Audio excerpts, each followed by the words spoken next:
এই গৰমৰ দিনকেইটাত আপোনালোকে বাৰু সঘনে প্ৰস্ৰাৱ লগা, প্ৰস্ৰাৱ জ্বলা-পোৰা কৰা বা তলপেটৰ বিষ এনেকুৱা ধৰণৰ সমস্যাবোৰত ভুগি আছে নেকি? যদি ভুগি আছে তেতিয়াহ'লে একেবাৰে আওকাণ নকৰিব, কাৰণ ই UTI হ'ব পাৰে। নমস্কাৰ। আপোনালোকৰ বহুতেই হয়তো জানেই যে আমাৰ যোনডাল মূত্ৰথলী, সেই মূত্ৰথলীত আমাৰ এটা ব্লাডাৰ আছে, কিডনী আছে, ইউৰেটাৰ আছে আৰু ইউৰেথা আছে। এই মূত্ৰনলীডালত কেতিয়াবা কি হয়, বিভিন্ন ধৰণৰ মাইক্ৰ' অৰ্গেনিজিম, ধৰক বেক্টেৰিয়া যেনেকৈ ইকলাই, ক্লেপচিয়েলা বা কেণ্ডিডা এনেকুৱা ধৰণৰ কিছুমান মাইক্ৰ'বছে কেতিয়াবা ইনফেকশ্যন কৰিব পাৰে। আৰু যেতিয়া আমাৰ এই মূত্ৰনলীত ইনফেকশ্যন হয় সেইটোকে আমি UTI বুলি কওঁ, ইউৰিনেৰী ট্ৰেক্ট ইনফেকশ্যন।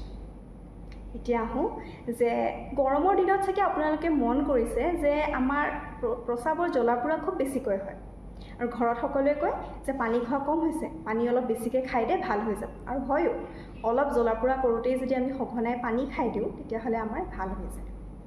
এই যে জ্বলা-পোৰা হয় প্ৰস্ৰাৱ কৰোঁতে, বা আমাৰ কেতিয়াবা তলপেটত বিষো হ'ব পাৰে, কেতিয়াবা কঁকালৰ বিষ হয়, এইবিলাক সমস্যা হয় কাৰণ আমাৰ এই মূত্ৰনলীডালত বেক্টেৰিয়া বা মাইক্ৰ'বছে ইনফেকশ্যন কৰে। আৰু এই ইনফেকশ্যন যদি খুব বেছিকৈ হৈ যায় তেতিয়া আমাৰ কেতিয়াবা ইউৰিন কৰোঁতে বা টয়লেট কৰোঁতে আমাৰ কি হ'ব পাৰে, প্ৰস্ৰাৱৰ লগত আমাৰ কেতিয়াবা ব্লাডো যাব পাৰে।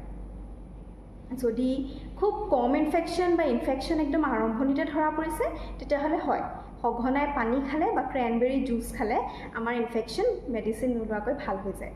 কিন্তু সেই ইনফেকশ্যন যদি আমাৰ কিডনীলৈকে বিয়পি পৰিছে বা ব্লাডাৰত খুব বেছিকৈ হৈ গৈছে তেতিয়া কিন্তু আমি এণ্টিবায়'টিক বা ডক্টৰৰ সহায় ল'বই লাগিব। আৰু এণ্টিবায়'টিক কেতিয়াও আমি নিজে খাব নালাগে, ডক্টৰৰ লগত কনচাল্ট কৰি ডক্টৰে দিয়া এণ্টিবায়'টিকহে ফ'ল' কৰিব লাগে। এতিয়া নেক্সট আহোঁ যে এই যে UTI ইনফেকশ্যন, এই UTI ইনফেকশ্যন কাৰ হয়? UTI ইনফেকশ্যন সকলোৰে হ'ব পাৰে, কিন্তু মতা মানুহ বা পুৰুষসকলতকৈ মহিলাসকল বেছি প্ৰ'ন হয় UTI ইনফেকশ্যনৰ কাৰণে, কাৰণ আমাৰ মূত্ৰনলীডাল মহিলাসকলৰ অকণমান সৰু হয়। সেইকাৰণে কি হয়, যোনখিনি বেক্টেৰিয়া বা মাইক্ৰ'বছ সেইখিনি অতি সোনকালে বিয়পি পৰিব পাৰে। মহিলাসকল মানে যদি বেমাৰ আজাৰ একো নাথাকে তেনেকুৱা মহিলাটো প্ৰ'ন হয়ে। আৰু যদি কোনোবা মহিলা সন্তান সম্ভৱা বা প্ৰেগনেণ্ট বা ধৰক ডায়েবেটিছ আছে বা এইজ বেছি হৈ গৈছে বা ধৰক আমি যোনখিনি আমাৰ ৰেগুলাৰ হাইজিন হয় সেইবিলাক আমি প্ৰপাৰলি মেইনটেইন নকৰোঁ, তেতিয়াহ'লে পাব্লিক টয়লেট আমি ব্যৱহাৰ কৰোঁ যোনটো খুব লেতেৰা ধৰক সঘনাই, আৰু আমি আমাৰ হাইজিনটো মেইনটেইন কৰা নাই। চ' তেনেকুৱা কেছত কি হ'ব পাৰে, আমাৰ এনেকুৱা UTI ইনফেকশ্যন হ'ব পাৰে।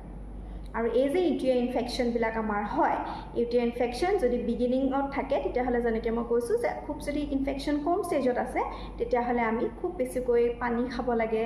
আমি ধৰক পানীৰ লগতে আমি ক্ৰেনবেৰী জুচ খাব পাৰোঁ, আমি নেমু টেঙা চৰবত খাব পাৰোঁ। চ' এনেকৈ যেতিয়া বডিটো হাইড্ৰেট কৰি থওঁ তেতিয়া কি হয়, বডিত সেই সৰহ পানী হৈ থাকিলে ইউৰিনৰ লগত সেই যদি আমাৰ ইনফেকচিয়াছ সেই মাইক্ৰ'বছবিলাক আছে সেইবিলাক ইউৰিনৰ লগত বডিৰ বাহিৰলৈ ওলাই যায়।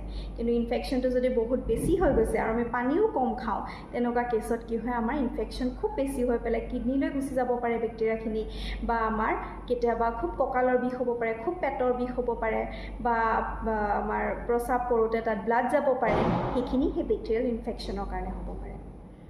গতিকে এই গৰমৰ দিনত খুব বেছিকৈ পানী খাওক, নেমু চৰবতো খাব পাৰে কাৰণ ইয়াত নেমুত ভিটামিন C আছে, বহুতেই ভাল আমাৰ কাৰণে।